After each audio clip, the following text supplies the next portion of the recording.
Hi everyone. Today, I'm going to show you how to use the monthly, weekly, and paycheck budget spreadsheets. Before you start using any of the tabs, there are some important rules you need to follow. These rules apply to all the tabs. Do not add or delete any rows or columns. This can cause issues because some formulas are hidden between rows or in hidden cells. Deleting rows or columns could remove these formulas, leading to incorrect calculations. Do not change any colors on any of the sheets. The colors are mostly set by formulas, and changing them can affect the calculations. Be careful with currency symbols. Please do not delete them. At the beginning, please use the checkboxes to mark where you can add or delete information. This way, you'll only write in the cells where you're allowed to. Once you're familiar with the sheet, you can work without them, but I highly recommend continuing to use the checkboxes to avoid mistakes. First, go to the Setup tab. Before you start adding anything to the spreadsheet, please click the checkbox. This will indicate where you can add your information. Make sure not to enter anything in areas that are not marked with a darker yellow color, as those sections contain hidden formulas. If you change a formula by mistake, the spreadsheet may stop working properly. Next, you'll see a section for currency. Here, you can change it to any currency you prefer. Below that, you'll find the starting balance. Enter your starting amount here, and when you move to the monthly budget tab, or weekly budget tab, or paycheck budget tab, be sure to check the rollover checkbox. If you want the starting balance to be added to your monthly budgeting. If you not, simply leave the checkbox unchecked. Under each main category, you should enter subcategories. In the setup, you can add as many subcategories as you want. However, remember that on the monthly, weekly, and paycheck budget tabs, you can only choose up to 20 subcategories for each category. However, when you move over to the monthly, weekly, and paycheck budget tabs, you'll notice there's a limit. You can only select up to 20 subcategories for each main category. This keeps things manageable, but you can always adjust your subcategories if you need to. You also have the option to swap out subcategories anytime, whether it's for a different month, week, or paycheck period.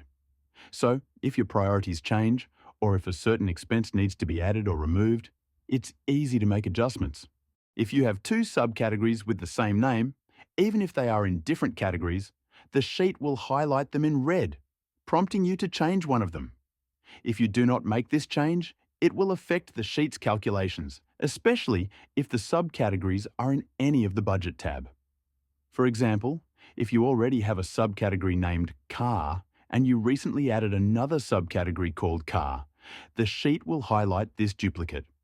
You should rename the most recently added subcategory to something like Car 1 or Red Car. It's important to rename the last added subcategory, not the first one, as you may have already used the first one in the monthly and transaction tabs. If you delete or rename the first one, you will see red marks on the transaction tracker and monthly budget, and all calculations will be affected. This could lead to incorrect results due to the same name being used for subcategories, especially if they are from the same month. Now, let's move on to the monthly budget tab. The main difference between the monthly budget tab and the weekly budget tab and paycheck tab is how the dates are handled. In the monthly budget tab, when you select a starting date, let's say October 11th, the spreadsheet will automatically calculate the end date for the month, which will be November 10th. In the weekly budget tab, spreadsheet will calculate only 1 week for you. If you choose starting date October 11th, the spreadsheet will automatically calculate a week for you, which will be October 17th. So, please do not enter an end date in the monthly budget tab or weekly budget tab.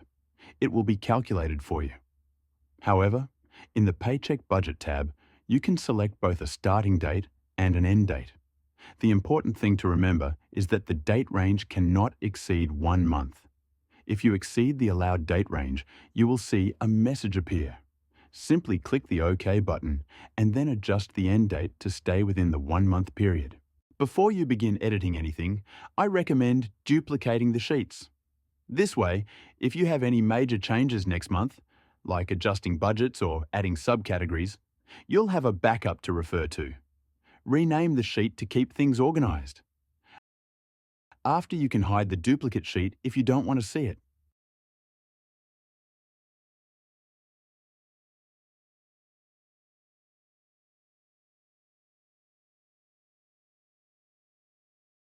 To get started, head to the appropriate budget tab based on how you prefer to manage your finances, whether it's by monthly, weekly, or paycheck-based budgeting.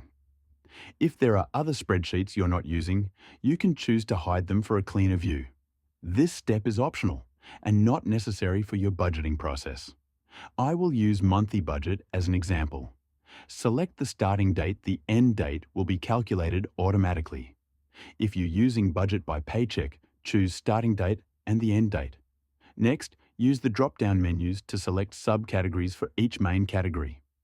You can add these subcategories in any order, and you don't need to include every subcategory. Only select the ones that are relevant for that specific month, week, or paycheck period. Remember, when the next month, week, or paycheck period begins, you can always swap, add, or delete subcategories as needed. The tool is flexible, so you can adjust your budget as your needs change. Later in this video, I'll show you how to add and organize subcategories within your spreadsheet to keep things neat and tailored to your budgeting style. Before you add due dates and budgets, let me show you a quick tip. If you have the same subcategories for both weekly and monthly budgeting and want to track them separately, you can duplicate the sheet. Once you've done that, go to the top left corner under the name of the month. You'll see an option that says monthly or weekly budget with a drop-down arrow. Click on it and you'll be able to choose either the weekly or monthly budget. This way, you won't have to re-enter everything again. Rename the duplicated sheet. Unfortunately, this option is not available for paycheck budgeting. For paycheck budgeting, subcategories must be added separately. You can also enter the due dates for certain payments, but this is optional and won't affect the calculations in monthly, weekly, or paycheck tabs. Enter your budget amount in the designated field. Please note that there is a small line before the amount for the currency symbol. Do not enter any information or make changes in that area, as it is reserved for displaying the currency. The currency symbol will appear automatically once you enter your budget amount. This process works the same way across all sheets. Next, add your budget amounts in the monthly and weekly budget tabs. Remember, all the three budgeting tabs, monthly, weekly, and paycheck tabs, are independent of each other. You can use them separately based on your preference, whether you're budgeting on a weekly or monthly basis. Alternatively, if you're only using one tab, simply enter your budget in that tab. About actual and difference columns, please don't enter anything in the actual and difference columns on this sheet. Instead, you'll need to record your actual income and expenses in the Transaction Tracker tab. The monthly, weekly, and budget tab will automatically pull that information over to the actual column. The difference will also be calculated for you automatically based on the numbers you enter in the transaction sheet. So remember, all your actual spending and income should be entered in the Transaction Tracker sheet, and everything else will update for you. Calculations between the budgeted amount and actual spending work as follows. The sheet simply subtracts the actual amount from the budgeted amount to determine the difference. In the income category, if you budgeted $1,000 and your actual income is $1,200, as entered in the Transaction Tracker, the difference will show as plus $200, indicating that you earned more than planned. Conversely, if your actual income is $800, the difference will show as negative $200. This principle applies specifically to the income category. For all other categories, the calculation works in reverse. For instance, if you budgeted $10 and spent $12, the difference will show as minus $2.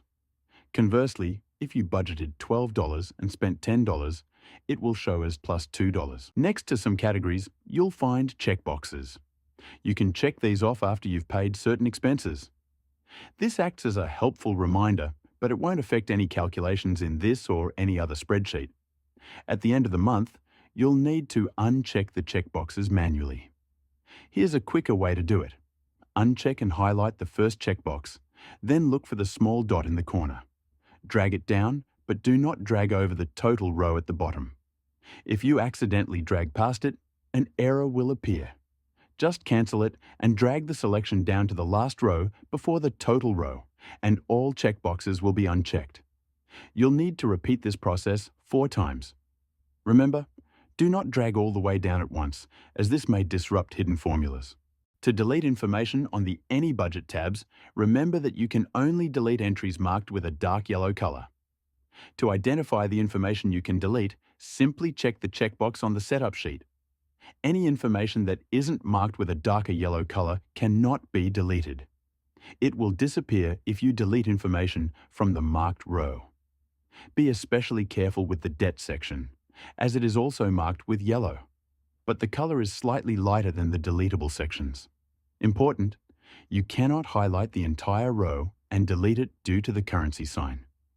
Here's what to do. Choose the subcategory you want to remove and press the delete button. After you press delete, the actual and difference values for that subcategory will disappear automatically. Repeat the same process for any due categories. Skip the currency sign. When you delete the budget amount, the currency sign will automatically disappear. When your budgeting period is finished and you have the same categories and budgets, there's no need to start a new tab. Just change the date at the top. For example, if the end date of the previous month was November 10th, this month will start on November 11th. Simply update the date, and the sheet will automatically calculate the new month for you, updating all actuals and differences accordingly. Same way is working with weekly and monthly budget spreadsheet. If you're using Paycheck spreadsheet, please update starting and end date. If you'd like to edit the budgets or change subcategories but want to keep track of the previous budgeting period, you can duplicate the sheet. This allows you to modify the information you want while maintaining a record of the prior month. You can hide the previous month's sheet if you prefer not to see it. Alternatively, you can use the empty sheet we duplicated at the beginning of our video and make another duplicate for a spare. If you want to add or delete subcategories for the new month, here's an important thing to remember. You cannot delete subcategories from the current or previous month's budget spreadsheet. If you do, the subcategory will disappear entirely and you won't be able to track it for that spending period. So be cautious when making changes to past months. If you need to remove a subcategory for the new month, but want to delete one from the middle of the list or any other position, here's a simple solution. Always work on a duplicated sheet when starting a new spending period and making changes to subcategories. This way, you can still keep track of previous spending periods. Even if you delete a subcategory from the duplicate sheet, you'll still have access to it on the original sheet. To remove a subcategory, follow the method I showed you earlier. Delete the subcategory along with the due date and budgeted amount, and then fill the gap. Simply delete the last subcategory, then use the drop-down menu to select an option that will fill the empty space. After that, you can add the budget amount for the relocated subcategory. This method helps ensure you don't accidentally disrupt your budget's layout or formulas, keeping everything aligned and intact. Finally, if you need to add new subcategories for the new spending period, you can easily fill in the empty spaces where you've deleted subcategories from the previous month. This allows you to adjust your budget without losing track of past data. Alternatively, you can simply add the new subcategory to the chosen category as the last entry. Remember, these steps help you maintain accuracy while keeping your budgeting process clean and organized. Please update the due date and budget amount for the new spending period on duplicated sheet.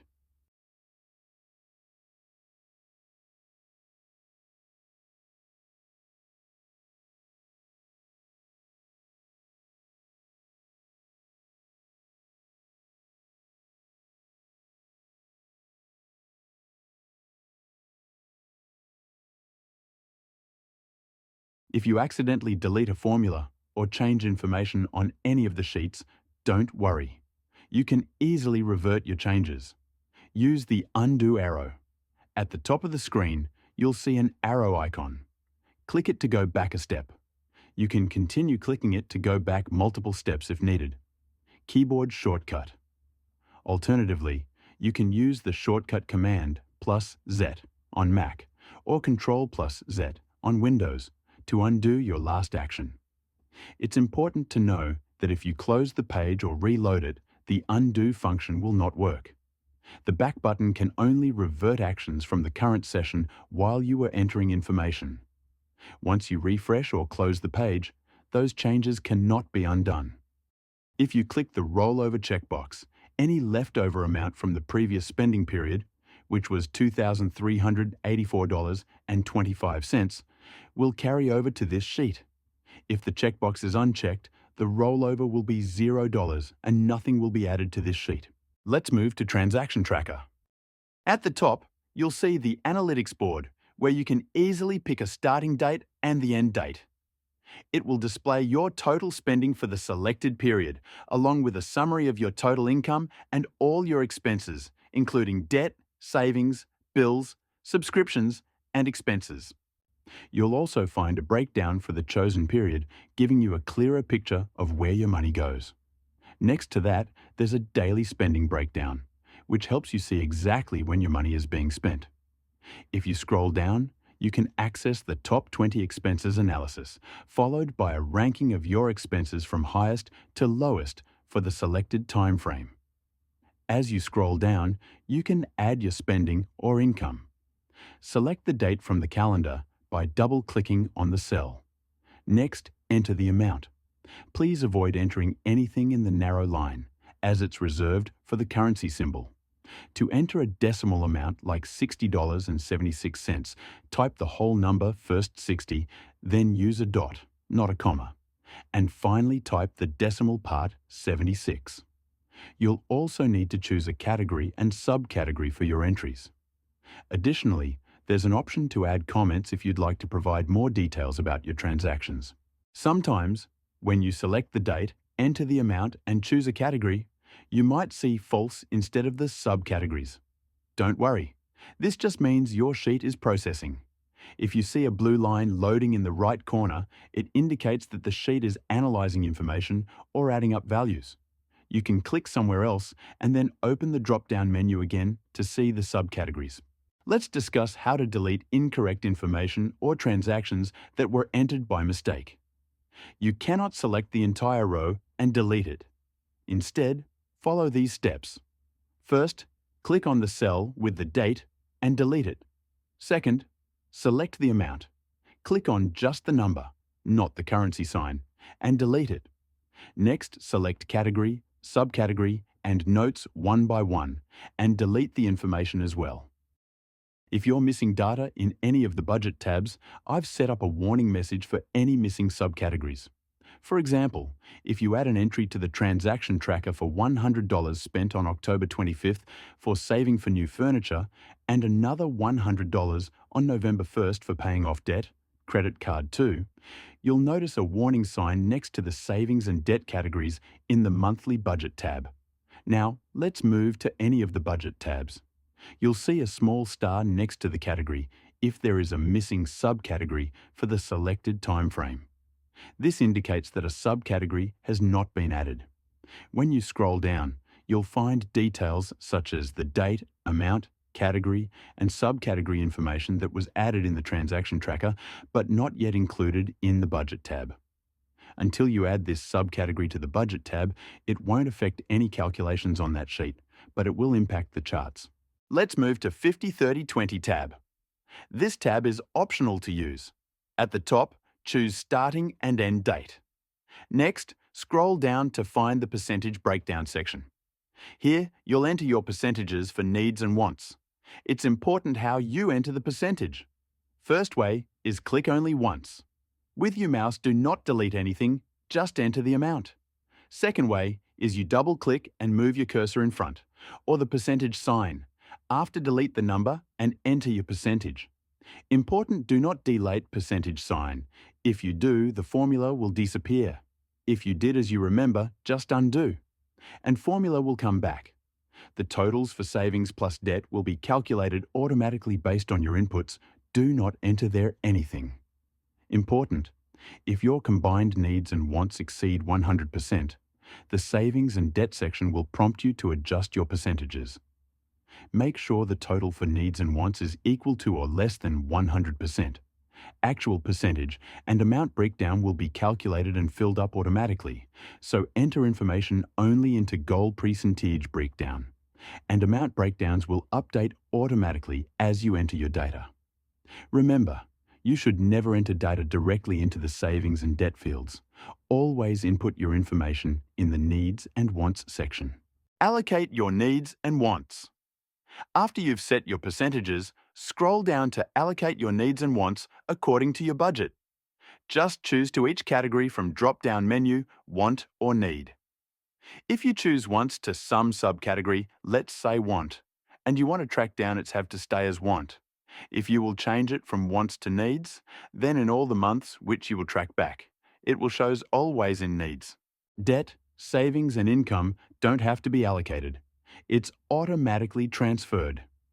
Review previous month's expenses. If you want to see your expenses from the previous month, simply change the starting date to the desired month. The sheet will adjust to show you that breakdown. Expense breakdown. Next to the allocation section, you'll find a breakdown of your highest to lowest expenses for the selected date range. This will help you identify where your money is going. If you move to the top, you will find goal versus actual breakdown. Next to it, you will find overview how much you earned in selected period, how much you spent on your needs, wants, debt plus saving. Next to it, you will see debt and saving breakdown. Let's move to calendar. Important instructions for using the sheet. Please pay close attention to the following rules. 1. Do not change colors. Keep the original colors as they are. 2. No adding or deleting. Rows, columns. This is crucial to maintain the integrity of the sheet. 3. Do not delete checkboxes. They are important for tracking payments. 4. Do not enter information directly into calendar. Enter or delete information only from setup. First, take a moment to watch and listen carefully to what you can and cannot do with this sheet. It contains sensitive formulas that must be preserved, so it's essential to follow these guidelines. Let's get started. 1. Choose a month. Select the month you want to display. 2. Select the day of the week. Decide which day you want the week to start on. Next, scroll down to add the payments you want to show on the calendar. To add payments into calendar, first select from drop-down menu subcategory. Next, add starting and end date. If you don't know when you will stop earning or paying any of subcategories, just skip it. You can add the end date anytime. Next, choose frequency and amount. Here, some examples so you understand better. From the drop-down menu, select the subcategory for your payment. For example, if you receive your wages every Friday, you can start by choosing subcategory, in my case, main income. Let's say you want to record a payment starting from October 11th with a weekly frequency of $400. If you set the starting date to October 11th, Friday, then the payment will appear every Friday going forward. This will continue until you add an end date. Without an end date, the payment will repeat weekly on the selected day, Friday in this case, for as long as you need it to. Next example. Let's say you have a car debt payment that you need to make twice a month. Here's how you would set it up. First, you'll choose the subcategory form drop-down menu. Now, for the starting date, let's say it's October 9th, 2024, which is a Wednesday. Since your payment is due every 2 weeks on a Wednesday, you'll set that as your start date. Next, you'll select the bi-weekly frequency, so it will repeat every 2 weeks. Now, for the end date, set it to October 9th, 2025, 1 year later, since that's when your lease will be finished. Finally, enter the payment amount. For example, $30. That's it. This will automatically set up your payments to repeat every other Wednesday, starting from October 9th, 2024, all the way through to October 9th, 2025.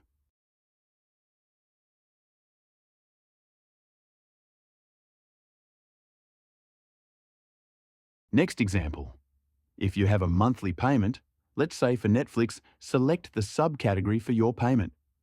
Then, set the starting date as October 22nd. Since you're not sure when you'll cancel, You can skip the end date for now. If you do know the cancellation date later, you can always add it. Next, choose the frequency as once a month and enter the amount $15 in my case. Once that's done, it will show up automatically every 22nd of the month on your calendar. Similarly, if you have a yearly payment, say for a gym subscription of $250 due on October 30th, you'll follow the same process. Set the starting date to October 30th. Choose yearly frequency and enter the amount. This will ensure it shows up once a year, every October 30th, with the payment of $250. If you need to add a subcategory that doesn't fall under income, debt, subscription, or bills, you'll find a category called Other Payments all the way on the right. In this section, you can enter any custom payment name directly. For example, let's say you want to track a school payment. If the payment is for a daily frequency from October 9th to October 18th, it will show up every day during that period on the calendar. So this is where you can add any custom subcategory that isn't already listed. Now, if you want to add any subcategory to one of the existing categories, like income, debt, subscriptions, bills, simply go to the setup sheet, add the new subcategory there, and then you'll be able to select it on the calendar later. If you have two payments for the same subcategory but on different dates, here's how to set it up. For example, let's say you have phone bills due on two different dates each month.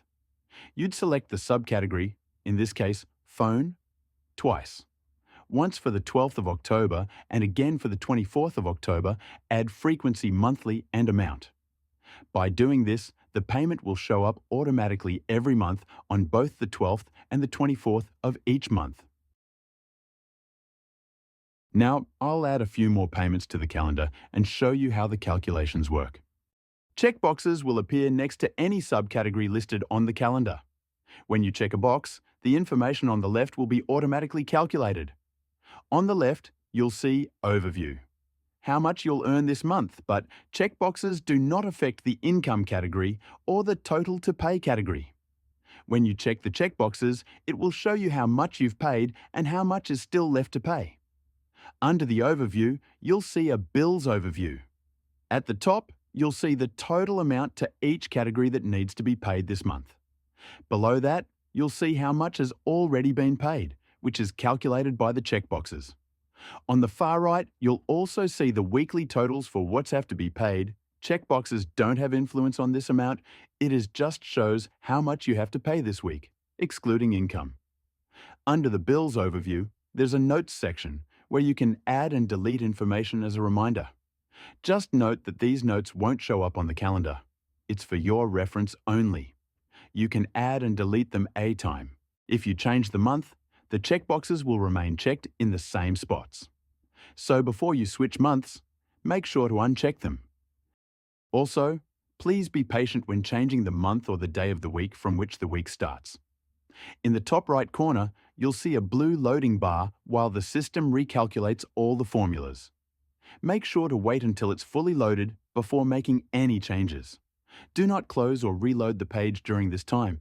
Just give it a moment to finish loading. To uncheck the boxes, select the top checkbox, make it empty. The cell have to be highlighted. In the right corner of the cell, you will see a dot. You have click on the dot and drag it down. This way, you will uncheck it. Please make sure that you're dragging it down only on checkbox raw, not moving to any near cells. You'll need to repeat this for each week, 7 times total. If you don't uncheck them before changing the month, you'll get miscalculations for the new month until you manually uncheck the boxes. Please note that once you uncheck them, you won't be able to see what you've already paid from the previous month and what's still unpaid. If you want to delete any subcategories from the calendar, you'll need to do this from the setup at the bottom on Calendar Sheet. Just keep in mind that if you delete a subcategory from the setup, it will never appear on the calendar again. You're essentially erasing it completely. To delete information, it works the same way as in all the other sheets. You cannot delete an entire row. Instead, you need to delete the information one by one. Here's how to do it. First, highlight the subcategory. Then, delete the start date and end date one by one. After that, delete the frequency.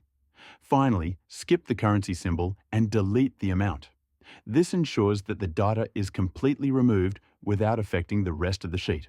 Thank you for purchasing the sheet and watching the video. We hope you enjoy using it for your budgeting.